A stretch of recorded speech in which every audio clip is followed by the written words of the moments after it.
Je n'ai jamais reçu de message disant Vous êtes trop vieux. Discours sur l'agisme. Et pourtant, tout semble indiquer que l'âge joue un rôle. Silencieusement, l'agisme ne se voit pas toujours, il ne se dit pas, ne s'écrit pas ou très peu. Supercodé, derrière un voile. Mais il ferme des portes. Et la vraie question, c'est est-ce qu'on doit cacher son expérience pour avoir une chance de travailler? Le rejet professionnel, tout comme le rejet amoureux, ne brise pas seulement notre confiance en soi, mais il fissure aussi la perception qu'on a de soi. Une chose est sûre, en parler, c'est déjà refuser que ça reste invisible. Et un ennemi invisible est pire qu'un ennemi que l'on voit. Alors parlons-en. L'agisme. Dans ma carrière de directeur et consultant dans le domaine des concepts restaurants, bars, hôtels, cafés, bistrots, j'ai toujours veillé à ne pas recruter sur des critères évidents comme l'âge, l'esthétique ou les stéréotypes. J'ai choisi des personnes que l'on aurait pu écarter sur le papier, des personnes dans des environnements où elles étaient moins présentes, ou encore des profils en marge, portés par une réelle volonté de vivre, une vie meilleure, de recommencer. La civilisation est née quand un humain a décidé de ne pas abandonner un autre humain. Alors, avec le recul, ces équipes-là ont souvent très bien fonctionné. Plus de stabilité et de sagesse, est-ce que le marché du travail, lui, a vraiment évolué? Ou régresse-t-il? Cette discrimination touche aussi les jeunes, les trop jeunes, ceux qui pourtant ont de la passion et de la loyauté, pas des preneurs mais des partageurs. Alors une tranche d'âge en sait trop et l'autre pas assez. C'est ce qui m'a poussé à faire un test plus personnel. France et États-Unis. Pourquoi les US? Parce que j'y ai travaillé pendant 30 ans et une rencontre très heureuse m'a fait revenir en France, mon territoire natal, un superbe pays.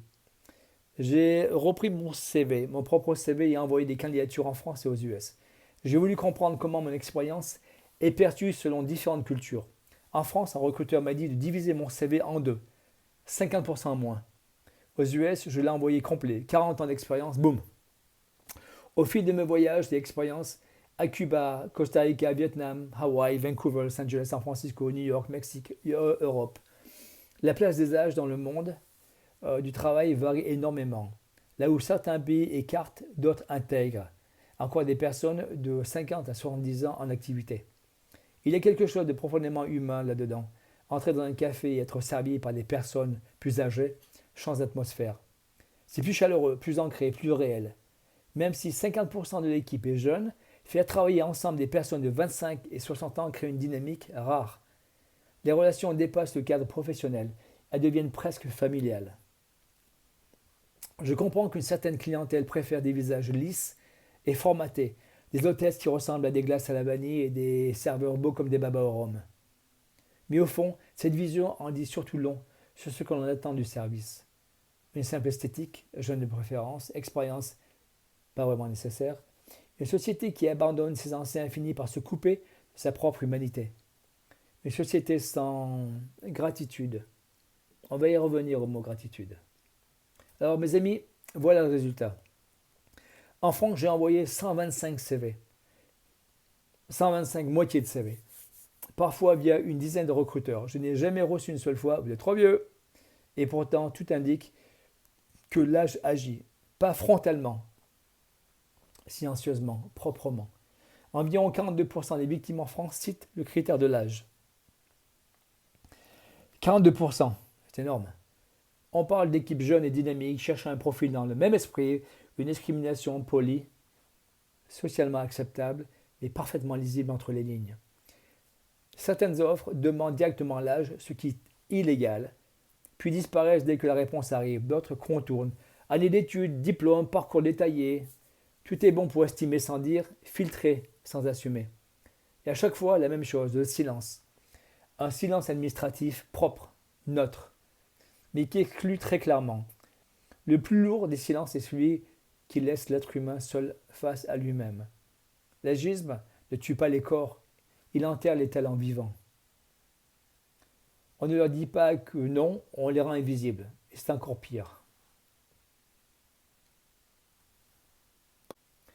Ce que cette expérience en France m'a appris, c'est que l'agisme ne se voit pas, ne se dit pas, ne s'écrit pas, ou seulement parfois, à travers des annonces à peine voilées, clairement discriminatoires. Ceux qui trouvent du travail après 50 ans sont de véritables guerriers, des monstres de détermination, des samouraïs. On ne peut pas pousser des portes qui n'existent pas, alors il faut les construire, parfois même les inventer, planche après planche, avec patience et courage. Et quand elles s'ouvrent, enfin, ce ne sont pas seulement des opportunités, ce sont des victoires. Le marché du travail est-il vraiment aussi méritocratique qu'on le dit?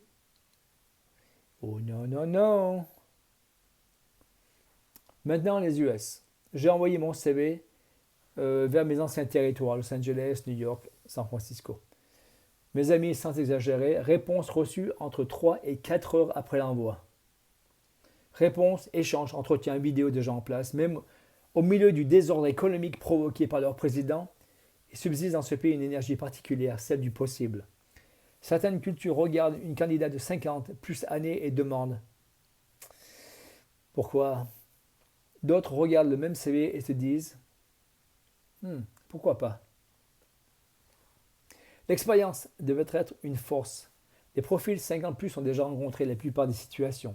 Une expérience immédiatement opérationnelle, gestion des crises, clients difficiles, moins de formation, plus d'efficacité rapide, une meilleure prise de décision, moins impulsive, meilleure gestion des priorités et des conflits, vision globale des enjeux, diplomatie, utile dans les équipes sous pression. En France, embaucher des salariés âgés peut donner plusieurs avantages financiers concrets aux entreprises. Exonération et aide à l'embauche, exonération de cotisations sociales, prise à l'embauche, aide France Travail, aide régionale ou sectorielle, nouveau CDI senior, contrat de valorisation de l'expérience, avec une exonération de la contribution patronale de 40% sur certaines indemnités de mise à la retraite. C'est pas mal, non? C'est pas mal. Un certain pourcentage de la nouvelle génération qu'on pourrait appeler sans détour la génération papillon, butine d'un poste à l'autre, 3 à 6 mois ici, puis déjà ailleurs, attiré par une fleur au pollen plus sucré, plus séduisant. Résultat, les mêmes postes reviennent. En boucle, recruter, former, remplacer, recommencer, recruter, former, remplacer, recommencer, et le budget recrutement monte et monte et monte et monte. Et pendant ce temps-là, les profils expérimentés attendent. Disponibles, compétents, stables. On parle souvent du coût des seniors, mais on parle beaucoup moins du coût de leur absence. On entend souvent dire que les profils de plus de 50 ans coûtent plus cher, mais on parle beaucoup moins de ce qu'ils rapportent vraiment. Alors, on choisit l'instable, on investit dans le court terme, on écarte ceux qui tiennent la durée et ensuite on se plaint du turnover, du manque d'engagement, du problème de recrutement, de la pénurie de talent. Ce n'est pas un problème de candidat, c'est un problème de choix. Les mêmes annonces reviennent tous les 3 mois. C'est la culture Kleenex. On s'en sert une fois et certains jettent, d'autres partent. Le rejet répété ne détruit pas seulement des opportunités, il érode la confiance, la visibilité et parfois la dignité. L'agisme est une violence silencieuse qui brise la confiance. Non pas parce qu'on n'en peut plus, mais parce qu'on n'est plus regardé. Mes amis, ceux qui ont tout donné sont les gardiens de mémoire, des passeurs entre les générations. Des études relayées par le défenseur des droits montrent que les équipes diversifiées, âge, nationalité et sexe, sont plus performantes. Elles prennent de meilleures décisions, mélanger les générations égale plus d'innovation. Et puis il y a tout ce qu'ils peuvent transmettre. Voilà le mot gratitude. Une petite histoire. Un manager de, disons, 25-30 ans recherche une hôtesse ou une chef de rang. En face, une femme de 55 ans postule pour les mêmes postes. Elle a 35 ans d'expérience. Parfait, top. Elle a commencé sa carrière 10 ans avant même la naissance de ce manager. Mais voilà, son CV peut être trop lourd pour un ego trop léger. Embaucher quelqu'un qui en sait plus que soi, inconfortable. Cette femme, pendant 35 longues années, avec force, détermination, sacrifice et loyauté, a travaillé dans des conditions souvent difficiles, souvent ingrates. Elle a permis, avec des milliers d'autres de la même génération, de maintenir l'industrie de la restauration et de l'hôtellerie debout, vivante, fonctionnelle. Elle et ceux de sa génération ont construit les terrains sur lesquels ce manager évolue aujourd'hui. Ils ont ouvert la voie, parfois à la sueur, parfois au sang. Elle, cette dame, a permis à ce manager d'avoir un poste, une carrière, un avenir. Cette femme pourrait être sa mère. Elle pourrait être la mère de sa compagne ou son compagnon. Gratitude? Gratitude. Reconnaissance, mémoire ou simple oubli confortable? Crache-t-on sur la main qui a nourri tout un secteur? Et pourquoi? Parce que cette dame ne ressemble pas ou plus à une glace à la vanille?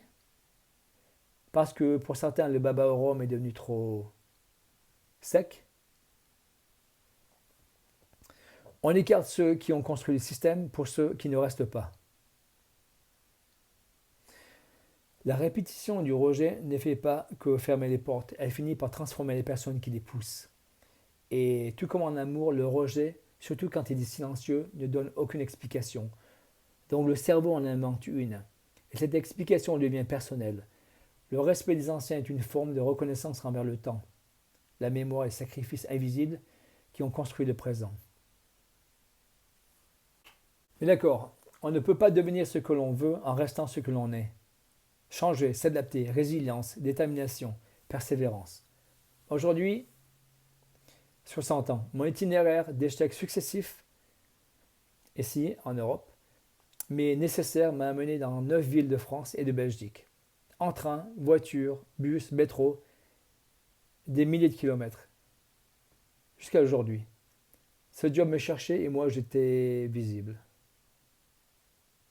Détermination, mes amis, résilience, persévérance. Il y a 3 choses qu'on ne peut pas cacher. La lune, le soleil et la vérité. La vérité, c'est que tu es compétente. Oui, mesdames et oui, messieurs. Vous l'êtes. Votre volonté, votre efficacité, votre loyauté, votre détermination sont bien réelles. Et n'abandonnez pas. Quelque part, quelqu'un vous verra vraiment. La bonne personne au bon moment, au bon endroit. Continuez à briller. La bonne personne vous verra dans le noir. Et vous, recruteurs et managers, ne vous contentez pas d'exposer dans votre vitrine toujours les mêmes parfums, vanille ou baba au rhum. Soyez différents. Osez y mettre aussi de la brocante. Certains profils séduisent au premier regard, d'autres sont de véritables pièces de collection.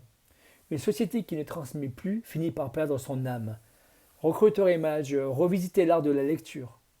Car les rides sur un visage sont l'écriture du temps sur la peau. Chaque ligne est une phrase que la vie a laissée derrière elle. Ces rides façonnées par les sourires sincères ou les batailles intérieures, gagnées ou perdues. Merci 1000 fois pour avoir regardé cette vidéo. Et si tu as vécu ou vis encore une situation similaire, partage. Fais-nous savoir. Parlons-en ensemble. Prenez tous grand soin.